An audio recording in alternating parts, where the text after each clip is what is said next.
요한계시록 17장을 보겠습니다.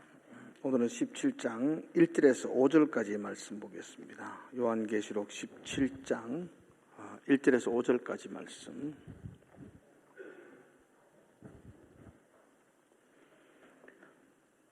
제가 먼저 1절 읽겠습니다. 17장 1절 읽습니다.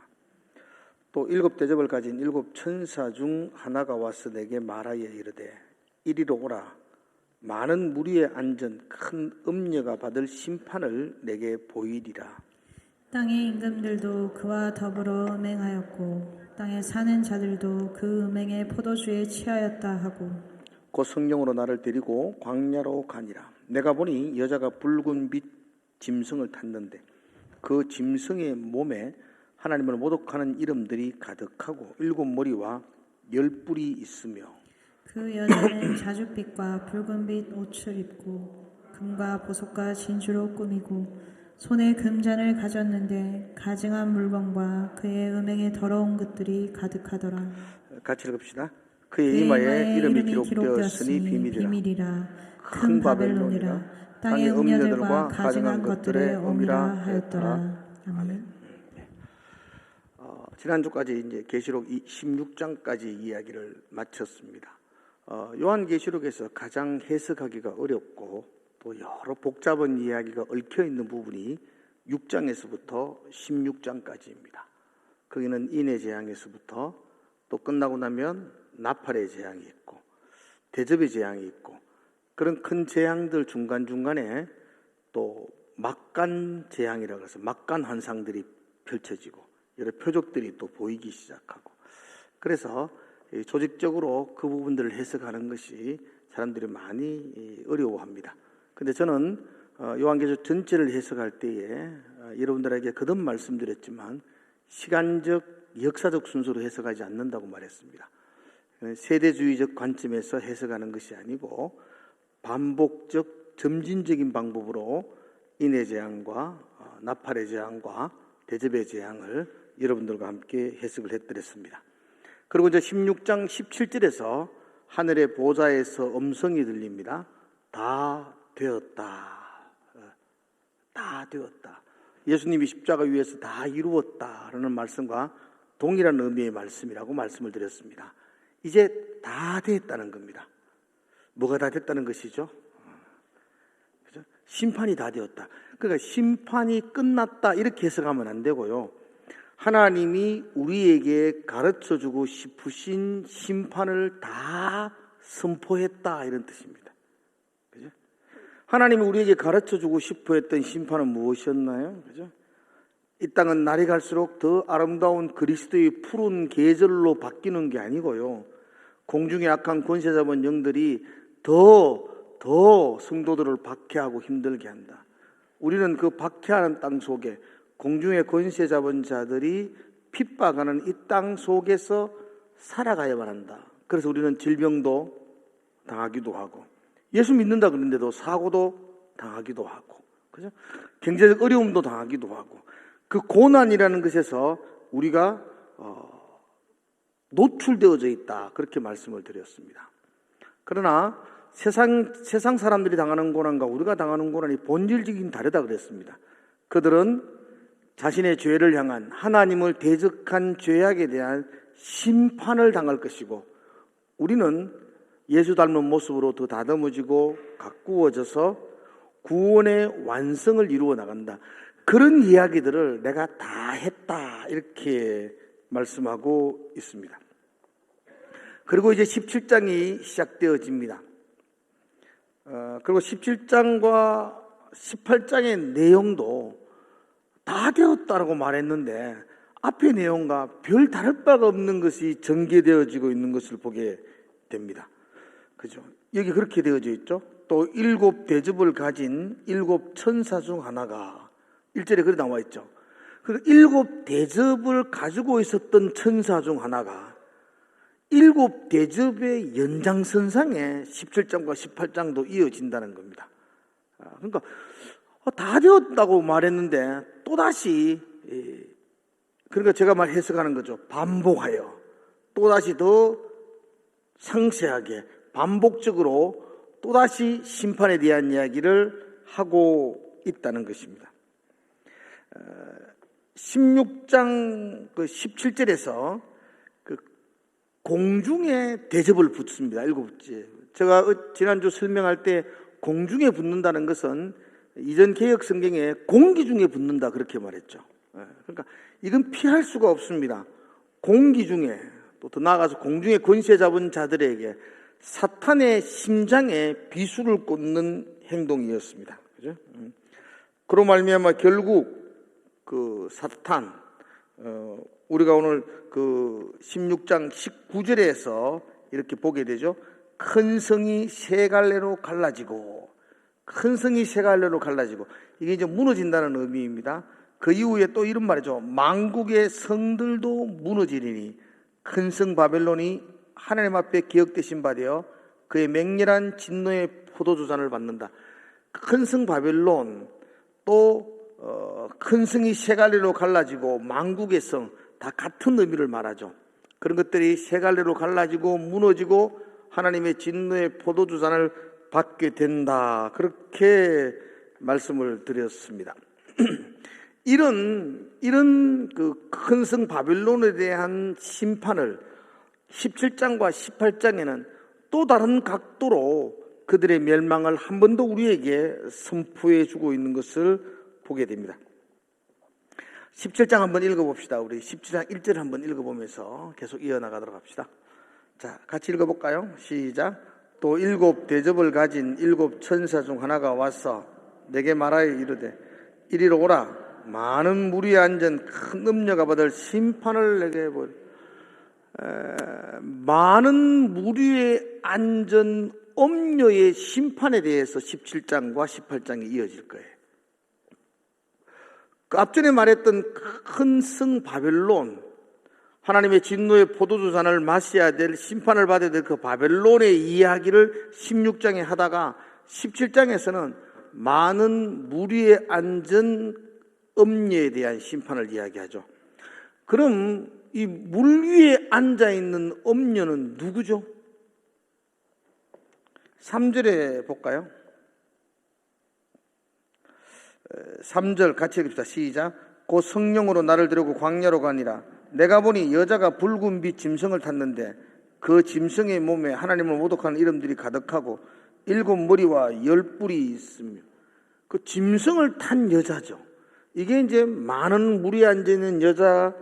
우리는 많은 무리에 앉은 여자 그러면 누군지 잘 헷갈릴까 싶어가지고 요한은 그 여자에 대한 해석을 그 다음 절 3절도 4절도 5절도 계속 그 여자를 해석해 주고 있어요.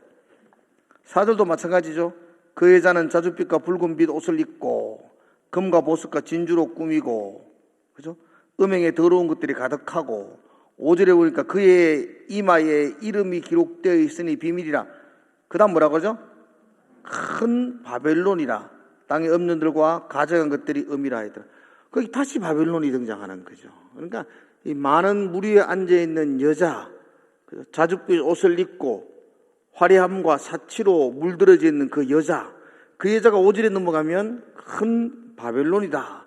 이렇게 우리를 보고 못 알아차릴까봐 계속해서 해석을 해주고 있습니다. 그러므로 17장과 18장에도 별다른 이야기가 아니라 그 음녀라고 상징되어지는 큰 바벨론의 심판을 우리에게 선언하고 있습니다. 근데 우리는 이 바벨론을 바벨론 이렇게 해석하면 안 되죠. 또 바벨론은 벌써 지금 요한이 이 책을 기록하기 전 600년 전에 바벨론 나라는 없어요. 그죠? 그 지금 편지를 쓰는데, 그죠? 신라가 망할 것이다. 곧 망한다. 이렇게 말하면 좀 이상하잖아요. 신라는 벌써 망했잖아요. 조선도 망했잖아요. 바벨론도 마찬가지죠. 요한이 있던 그 시대에 벌써 600년 전에 벌써 바벨론은 페르시아에 망했어요. 그런데 지금 그 바벨론의 멸망을 거듭 강조하고 있죠. 그럼 이 편지를 읽는 사람이 바벨론을 하나님이 심판할 거라고 써놓은 이 글을 읽을 때에 이 편지를 읽는 사람은 하나님이 뭘 심판한다고 느껴질까요? 로마죠, 로마. 그래서 지금 요한은 바벨론과 로마를 굉장히 연결을 시키죠. 어떤 학자가 지난주 제가 말씀을 드렸죠. 왜 굳이 바벨론으로 거론하느냐. 바벨론은 창세기 때부터 오고 오는 모든 세대, 하나님을 대항했던 바벨탑 사건, 하나님을 대항했던 세력을 상징하는 것이고, 특별히 예루살렘의 성전을 파괴했던 나라는 바벨론과 로마밖에 없습니다. 586년 느부갓네살 왕이 성전을 파괴했고, AD 70년경 디도 장군이 로마 장군이 와서 성전을 파괴했고, 그런 의미에서 하나님을 대항하는 그 적그리스도의 상징을 바벨론. 근데 이 편지를 읽는 사람이 바벨론 그러면 그들은 감동할 때에 로마가 망한다, 그 이야기로 듣는 겁니다. 로마의 멸망을 거듭 강조하고 있습니다.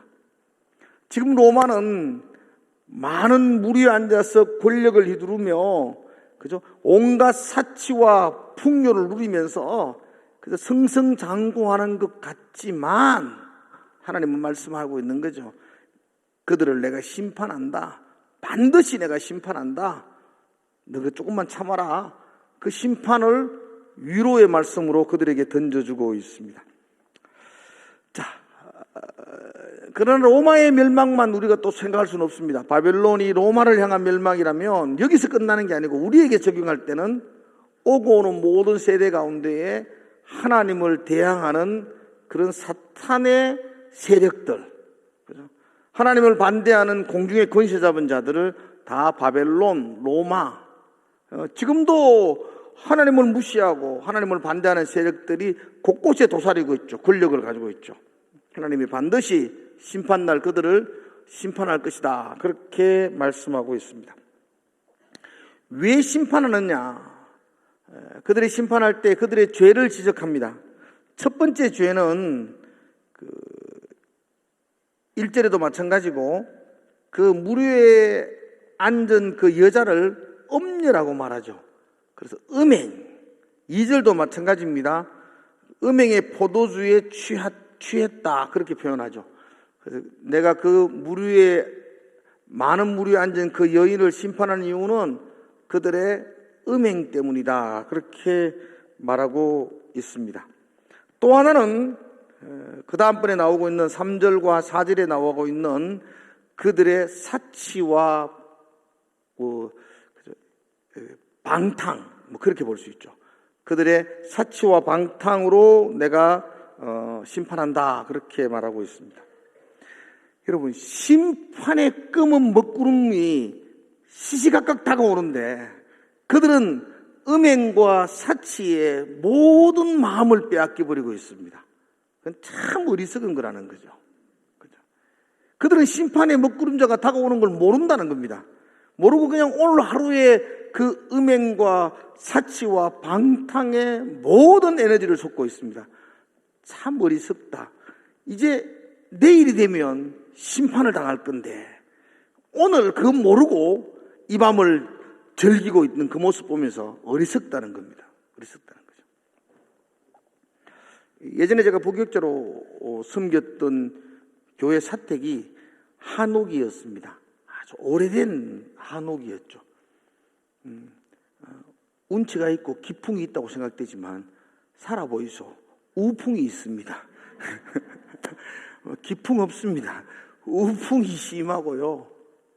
와, 그때만 해도 뭐 30년 전이니까 나쁜 집은 아니에요. 교회가 막 나쁘게 부교육자를 대우했다는 게 그래도 괜찮은 집이었지만 오래된 한옥이라서 그냥 밤만 되면 막 천장에서 쥐들이 운동회를 해요. 가들이 막 400m 릴레이 달리기를 하는데 막 이게 환장할 정도예요. 얼마나 왔다 갔다 그러는지. 그들이 그곳에서 놀다가 한 번씩 내려온다, 또 밑에 내려왔다 올라왔다 그러는데 그 주변 환경도 그렇게 좋지 않고 뭐 바퀴벌레 막 날아다니고 막 그랬더랬어요. 아무튼 쥐가 워낙 많아가지고 쥐 찍찍이를 늘 설치했습니다. 그래서 제가 뭐 쥐를 때려잡는 게 쉬운 줄 알 때만은 쥐 안 잡힙니다. 쥐가 나를 가놀아요. 쥐 못 잡아요. 그래서 쥐를 잡는 유일한 방법은 찍찍이 큰 거 아시는가 모르겠다. 알죠? 그걸 땅바닥에 놓고 거기다가 멸치 한 마리 놓고 참기름 한 방 딱 뜯어 놓고 딱 놔두면요, 자고 올라면 한 마리 걸려 있습니다. 매일 한 마리씩 걸립니다. 근데 참 그때 이렇게 걸리면은 뭐 때리고 할 것도 없습니다. 그 뚜룩 말아가지고 그냥 후이통에 버리면 뭐 지는 못 빠져나오니까. 그런데 이래 한 번은 가니까 이 쥐가 맑은 눈방울로 나를 쳐다보고, 쥐 눈 맑습니다.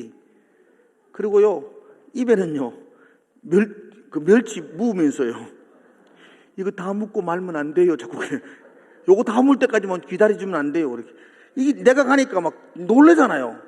눈이 덩그리가 놀래가지고, 사람이 가는데 얼마나 놀라겠어요. 놀라는데 도망도 못 가잖아요. 찍찍이 잡혔으니까. 도망도 못 가면서 멸치는 계속 묻고 있는.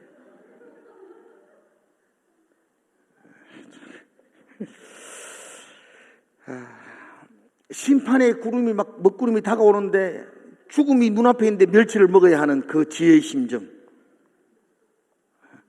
그럼 지만 그럴 것 같아요. 톨스토이가 적은 책 중에 참회록이라는 책이 있습니다. 그 참회록이라는 책에 보면 이런 이야기가 나오는데요. 이 이야기는 그 이전에 보면 불교의 경전에도 나와 있는 책이에요. 오늘 제자반한테 잠깐 이야기를 드렸는데, 불교의 경전이 톨스토이 걸 뺏겼는지 톨스토이가 불교의 경전을 뺏겼는지 똑같은 이야기입니다. 어느 나그네가 길을 가다가 사자를 만납니다. 불교 경전에는 코끼리를 만났다고 되어 있지만 톨스토이의 참회록에는 사자를 만나죠. 급하게 도망을 갑니다. 도망갈 사자를 도망갈 데가 없어가지고 우물에 팍 뛰어듭니다. 그게 너무 깊은 우물이었는데 뛰어들면서 그 칡능쿨을 딱 손에 잡았는 거예요. 그래서 뭐 우물에 안 빠지고 칡능쿨에 손에 잡았는데, 그래서 사자가 거기서 으르렁거리고, 그런데 사자는 이제 사람이 어기가 그 빠졌으니까 막 살펴보고 있고, 자기는 지금 칡능쿨 하나 잡고 델롱델롱거리고 있고, 근데 그 밑에 우물 바닥에 보니까 막 독사들이 우글거리고 있는 거죠. 떨어지면 잠으려고. 이제 떨어질 위기가 있잖아요. 근데 그 흰쥐 한 마리와 검은쥐 한 마리가 칡능쿨을 깔아먹고 있는 거예요. 흰쥐가 한번 깔아먹고, 검은쥐가 한번 깔아먹고, 흰쥐가 깔아먹고, 검은쥐가 깔아먹고. 다 깔아먹으면 떨어져요. 떨어지면 죽어요. 그걸 들고 지금 자기는 쫓을 힘도 없잖아요. 위에서 깔아먹고 있는데. 그걸 바라보고 있는데 옆에 벌통이 꿀이 떨어지는 거야. 달콤한 꿀통이. 근데 그거 잡고 그 달콤한 꿀을 먹으면서 너무 행복해하고 있는 인생. 톨스토이는 이것이 인생이다 그렇게 표현하거든요. 그죠? 흰쥐와 검은쥐는 밤과 낮이 거듭거듭 죽음을 향해 다가오는. 그럼 마찬가지 아닙니까? 여러분도 오늘도 흰쥐 한 마리 다 깔아먹고, 이제 검은쥐가 지금 깔아먹고 있잖아, 지금 9시까지 깔아먹고 있고, 내일 되면 또 흰쥐가 와서 또 깔아먹고, 내 인생을 깔아먹고. 우리는 살고 있는 게 아니고 죽음을 향해 달려가고 있는 거잖아요. 하루 살았다는 게 하루 죽음에 가까워왔다는 것 아니겠습니까? 다 죽으니까. 지금 계속 깔아먹고 있는데, 지금 우리는 그 꿀 한 방울이 너무너무 행복해가지고, 꿀 한 방울 떨어지는 거, 그거 너무 기뻐가지고, 그거 한 방울 더 먹으려고 혀를 더 길게 내밀고 있는 것. 그게 인생이라는 거죠. 그게 인생. 멸치가 맑은 눈방울로, 쥐가 맑은 눈방울로 멸치를 먹고 있는 그 인생. 이것이 많은 무리에 앉아있는 엄녀의 모습과도 같다는 겁니다. 이제 심판이 그들에게 임하는데 그들은 여전히 음란하며 여전히 사치와 방탕을 일삼고 있다는 것입니다. 여러분, 신앙생활이라는 게 무엇입니까? 믿음으로 산다는 게 우리는 무엇이라고 생각하십니까? 믿음으로 산다는 거, 신앙으로 산다는 건 정말 단순하게 말하면 그렇습니다. 떨어지는 꿀에 만족하고 웃는 게 아니고, 이 죽을 수밖에 없는 이 인생 가운데에서 영원히 살 수 있는 소망의 밧줄을 붙드는 것, 그게 신앙이죠. 근데 많은 사람들은 이 끊어질 줄을 붙들고 한 방울의 꿀에 만족하며 살고 있다는 거죠. 그거 한 방울 더 먹으면 축복받았다 그러고, 그죠? 오늘 2방울 먹었다. 이야, 나 하나님이 나를 축복해 주었다. 여러분, 그 축복 아닙니다. 그 떨어지면 끝장나는 겁니다. 영원히 떨어지지 않을 그 생명을 붙드는 거, 그게 믿음이죠, 그거. 그 꿀에 소망을 두는 것이 아니라 나의 생명이 있는 하나님께 소망을 두는 것. 그게 믿음이고 그것이 신앙입니다. 이렇게 살다가는 내 삶이 끝나는구나. 그래서 몸부림치는 것, 그게 신앙이죠. 꿀 한 방울 더 먹으려고 몸부림치는 삶이 아니고, 그죠? 이건 소망 없는 삶이야. 하나님 앞에 들어가기 위해서 몸부림치는 거.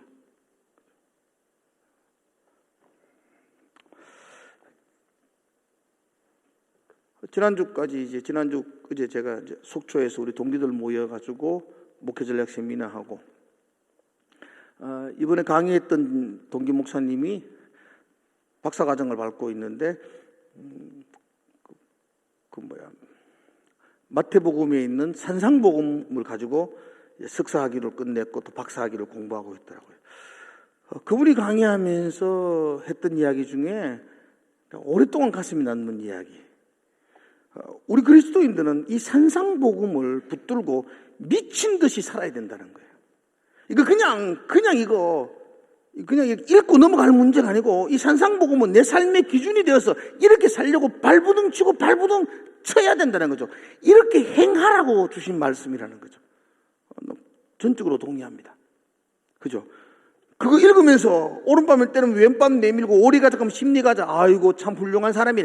그게 아니고 내가 그렇게 살려고 몸부림을 치고 발부둥을 쳐야 한다는 거죠. 믿으세요? 그분이 그렇게. 저는 그 부분에 대해서는 전적으로 동의합니다. 그렇게 살아야 됩니다. 그렇게 살면은 느끼는 게 뭔지 아세요? 깨닫는 게 뭔지 아세요? 그렇게 안 살아본 사람은 아무것도 못 느껴요. 그렇게 살아봐야만 깨닫는 게 있어요. 뭘 깨달아야 돼요?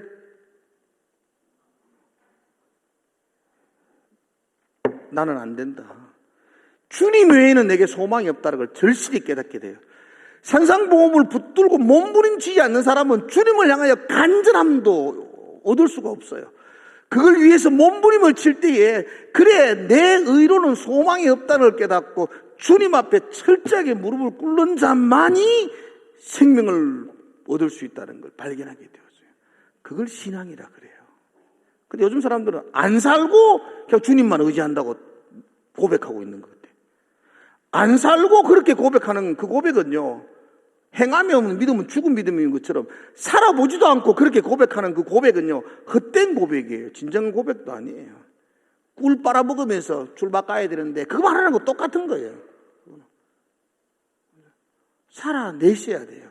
살아내실 때에, 그죠? 그렇게 주님을 의지하게 되고, 그렇게 의지하고 달려가는 것이 인생의 참 삶의 목적이 되는 것이죠. 마태복음 6장 우리 한번 보도록 합시다. 6장 19절에서 21절. 여러분 띄울 거니까 한번 보겠습니다. 내가 읽어볼게요. 20절을 여러분들 읽어보십시오. 19절은 제가 읽어요. 너희를 위하여 보물을 땅에 쌓아두지 말라. 거기는 좀과 동록이 해하며 도둑이 구멍을 뚫고 도둑질하느니라.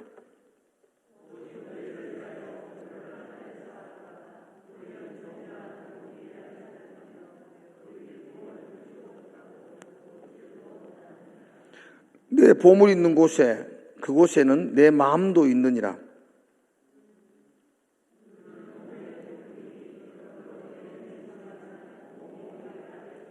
눈이 나쁘면 온몸이 어두울 것이니 그러므로 내게 있는 빛이 어두우면 그 어두움이 얼마나 더하겠느냐.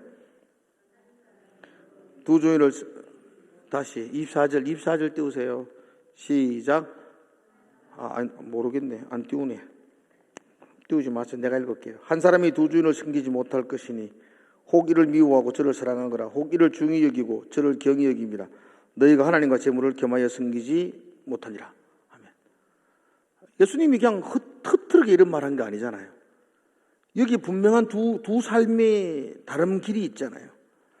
하나는 엄녀를 따라가는 삶의 길, 이 땅에 보물을 두고 한 방울 떨어지는 꿀을 목적으로 살아가는 사람들이 있고요.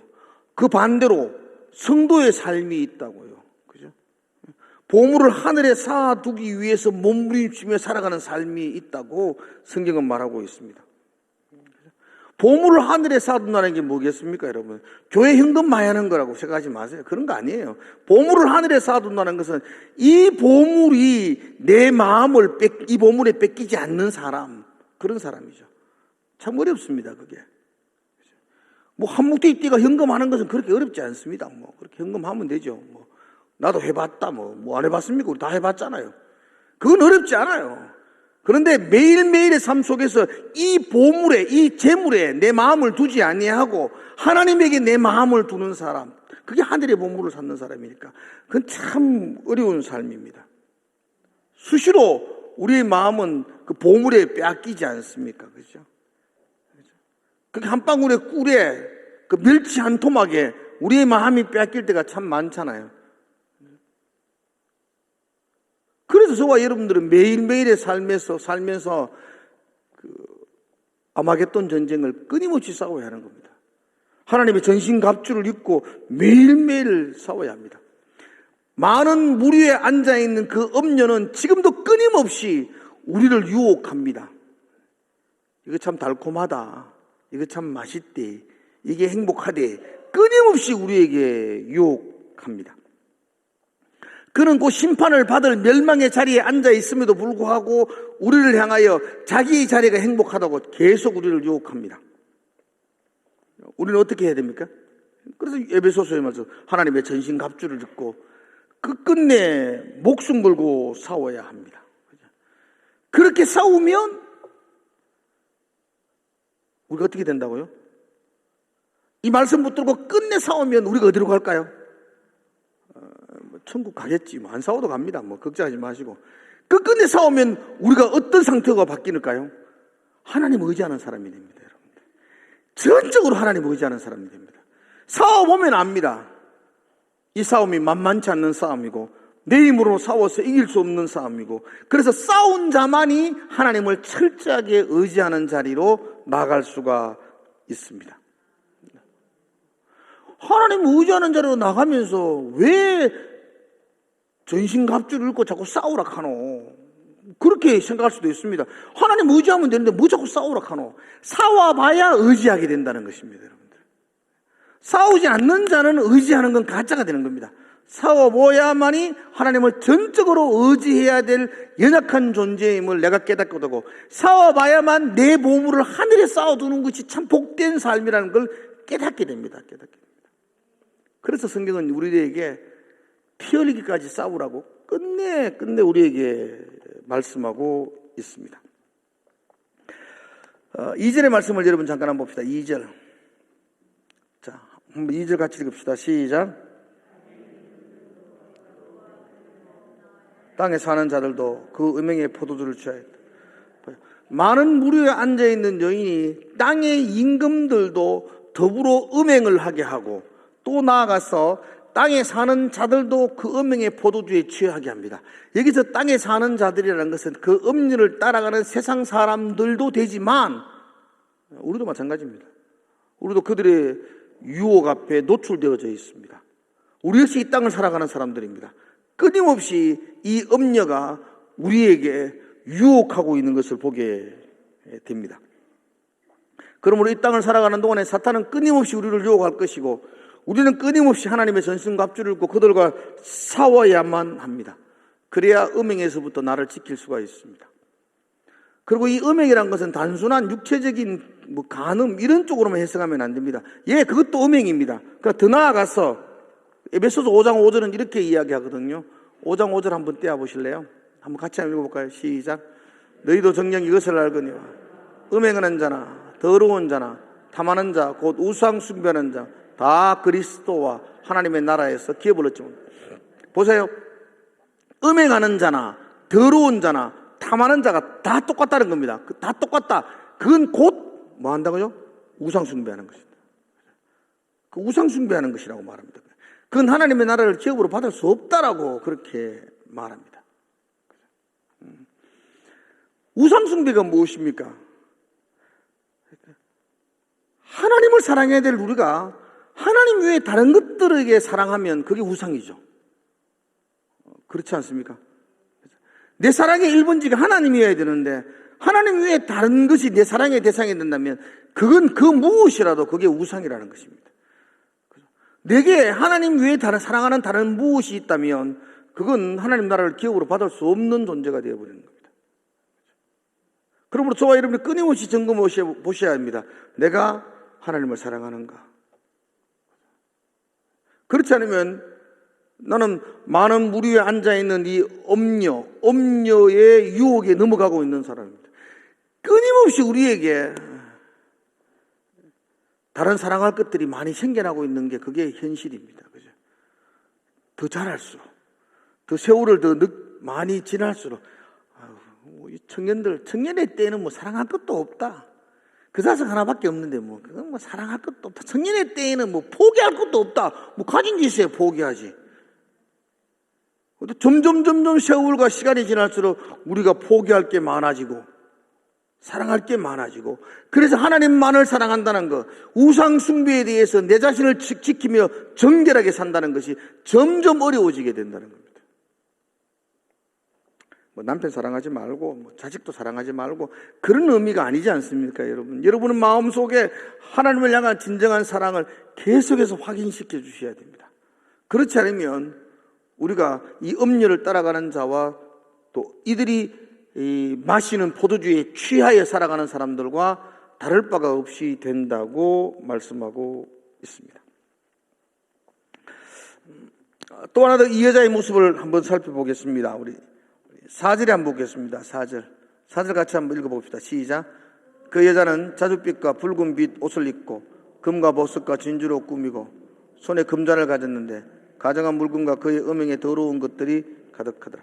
이 여자의 모습입니다. 이 여자의 모습. 자줏빛과 붉은빛 옷을 입고 금과 보석과 진주로 꾸미고 손에 금잔을 가졌다. 이렇게 말합니다. 화려함, 사치함, 방탕함을 연상케 합니다. 붉은 것 할 때 성경은 두 가지 의미를 상징합니다. 하나는 죄를 상징할 때 붉은 것 이렇게 표현하기도 하고요. 또 하나는 사치와 방탕을 사용할 때도 붉은 것 이렇게 화려함, 붉은 것 이렇게 표현하고 있습니다.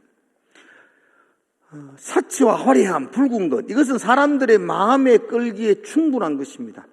우리는 그런 붉고 화려한 것에 마음에 끌리고 또 거기에 따라가기에 유혹에 따라가기가 쉽게 되어져 있습니다. 마음이 끌리게 되어져 있습니다. 그런데 성경은 이런 것들이 다 사치와 방탕과 음란함과 우상숭배와 동일하다고 이야기합니다. 이런 마음이 끌릴 때마다 우리가 생각해야 합니다. 하나님의 심판이 우리 앞에 있다는 것. 그죠? 심판이 있다는 걸 생각하셔야 됩니다. 그죠? 낮과 밤의 흰지와 검은지가 우리의 인생을 갉아먹고 있다는 것. 그걸 생각하셔야 됩니다.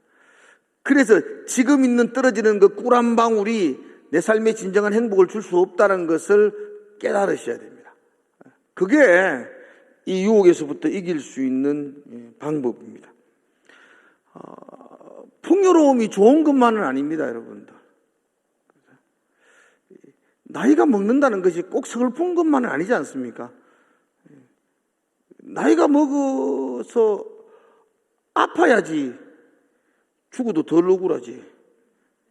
안 그렇습니까? 성경 중에 제일 억울한 사람이 모세 같아요. 눈이 밝았다. 죽을 때가 안 되는데 죽어붙잖아요. 요즘 제가 뭐 관절이 안 좋아가지고 무릎이 안 좋아가지고 지금 절도 끓이고 돌아다니는데 이 돌아다니기가 참 좋은 게 뭐냐면 제게는 이 걷는데 절도 끓는다는 게 엄청난 충격이었습니다. 제가 그래도 축구를 좋아했던 사람입니다. 막 뛰댕기던 사람이 이제는 못 뜁니다. 뛰니까 뭐 이상해져요. 이게 굉장히 충격적이에요. 그런데 이렇게 몸이 쇠해야만이 죽음을 생각하는구나. 뭐 곧 안 죽겠습니까 우리가? 멀쩡하다가 죽으면 얼마나 억울하겠어요. 절뚝거리다가 죽어야지 그래도 덜 억울하고. 그렇지 않나요? 항상 저와 여러분들이 하나님 앞에 간다는 죽음을 생각하고 살아야 될 거 아니겠습니까? 50대까지는 죽음을 생각도 안 했습니다. 안 죽을 줄 알았어요. 어디 죽어요, 내가 이마에 튼튼한데. 어디 이제 다리 들면서 생각하니까, 아, 죽는구나. 나도 죽겠구나. 예, 나도 하나님 만나겠구나. 하나님 앞에 서겠구나. 그렇다면 지금 있는 떨어진 한 방울의 꿀에 내 마음을 뺏기면 안 되겠구나. 그게 내 인생의 행복이 아니겠구나. 예, 하나님 만날 때 준비하며 살아야 되겠구나. 그래야만이 승리하는 그리스도의 삶을 살 수 있지 않을까요? 그래서 늙는다는 게 얼마나 행복한지 몰라요. 안 늙으려고 발부둥 치지 마시고 늙으면서 주님을 더 깊이 생각하시고 더 가까이 가시는 그런 사람. 그죠? 저는 항상 농담 삼아도 그럽니다. 30대로 돌아갈래? 안 돌아갈랍니다. 말로 돌아가요. 돌아가가지고 지금까지 우유 또 살아오라고. 우유 살라고. 이때까지 달려왔는데 이제 결승점이 보이는데 다시 돌아가라고 또 다시가 또 뛰라고요. 택도 없습니다. 나 여기서 바로 갈랍니다. 그게 인생 아니에요. 왜 자꾸 젊어지려고 그러고 왜 자꾸 돌아서 가려고 그러죠? 낮이나 밤이나 주님 고대한다면서 주님 만날 때 되면 뭐 얼굴 벌게가 막 살려달라고 그러고 가세요. 주님 만나는데 왜 그래요? 뭐 미련이 있어가지고 그렇게 하십니까? 또 다시 잔소리가 심하게 되었습니다. 여러분과 제가 그냥 하나님 앞에 선다는 생각들을 잊어버리지 않는 삶, 그게 신앙의 삶 아니겠어요? 그 음료는 끊임없이 우리에게 이 좋은 세상 하루 더 살아라, 멋진 세상, 이 달콤한 꿀이 흐르는 세상, 이 세상에서 맡기고 살아라고 우리에게 유혹하죠. 사치와 방탕을 살아가라고 말하죠. 근데 그렇지 않습니다. 그죠? 끝내 몸부림치면서 그들의 유혹과 싸우고, 그래서 하나님 오실 날을 소망하고 기대하고 그분 만날 것을 꿈꾸고 살아가는 거, 그게 우리의 삶이 되어야 할 것입니다. 여기 1절에 보면 이런 말 하죠. 큰 음녀가 받을 심판, 이렇게 말하면서 7 천사가 오라, 많은 무리에 앉은 큰 음녀가 보인다, 그래 말이죠. 많은 무리에, 많은 물 역시 풍요로움을 말합니다. 여러분들, 풍요로움, 물은 풍요로움을 말합니다. 지금 음녀는 풍요로움 위에 앉아 있다는 거예요. 풍요로움 위에. 그죠? 그리고 우리를 유혹한다는 것입니다. 이리 오라고. 예수님은 십자가 위에 앉아 있고 음녀는 풍요로움 위에 앉아 있고 오라 그래요. 어디로 갈래요, 여러분들은? 그래도 풍요로움 쪽으로 가고 싶죠. 십자가로 가는 게 더 낫지 않나요? 그게 복 아닌가요? 그죠? 제가 여러분들 인생 속에, 여러분들의 삶 속에 막 더 많이 가지게 되고 더 좋은 집으로 이사를 하고 더 좋은 차를 타고 다니고 샘나는 거 하나도 없습니다. 제가 샘날 게 뭐 있습니까? 그런데 그게 꼭 축복일까? 그게 우리의 기도의 제목이 되어야 될까? 제가 그렇게 한참을 고민합니다. 예수님이 십자가 위에 돌아가셔서 우리를 구원할 때에 좋은 아파트 사라고 구원했을 것 같아요. 여러분, 좋은 아파트 인도하려고 주님이 십자가 지셨을 것 같습니까? 여러분, 뭐 벤처 타라고 주님이 십자가 지셨어요? 그게 우리에게 축복일까? 그러면 뭐 가난하고 힘든 사람들은 뭐 저주받은 것일까요? 그렇게 생각하지 않습니다, 여러분들. 그죠? 어쩌면 사탄이 우리에게 많은 물로 우리를 유혹하고 있습니다. 거기에 여러분들이 마음이 뺏기지 마셔야 됩니다. 그렇게 부요로움으로 사는 것이 나쁜 건 아니잖아요. 그래서 거기에 저와 여러분들의 마음이 뺏기지 마시라고요. 여러분과 저의 유일한 사랑의 대상자가 하나님이어야 합니다. 그렇지 못한다면 우리가 쌓아놓았던 많은 것들은 좀 먹고 동록 쓰고 심판의 불을 더 앞당기는 그런 화약고가 되고 말 것입니다. 그렇지 않고 어떤 경우에서도 내 마음을 거기에 뺏기지 아니하고 하나님으로 소망을 두는 삶, 그게 많은 무리에 있는 음녀의 유혹에서부터 이기는 성도의 삶이고, 그는 음녀들, 많은 무리에 있는 그 사치와 방탕을 지내는 그 음녀들은 곧 심판을 당하게 될 것입니다. 그죠? 여러분, 그 말씀 붙들고 여러분들은 하나님 앞에서 온전히 하나님 바라보고 소망으로 삼고 그렇게 살아내시기를 주의 이름으로 축복을 드립니다. 기도합시다.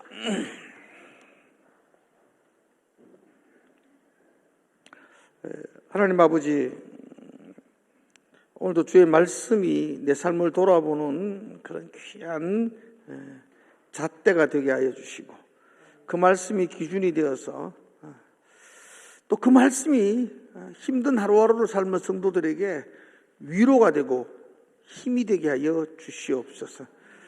그 풍요로운 물이 앉아있는 그 음료를 따라가며 그 보물을 땅에 쌓아두는 그런 삶이 아니라 하나님을 소망하며 하나님의 전신갑주를 입고 그들과 함께 피 흘리기까지 싸우는, 그래서 거룩과 정결함을 지켜나가는 그런 성도의 삶이 우리의 삶이 되게 하여 주시옵소서.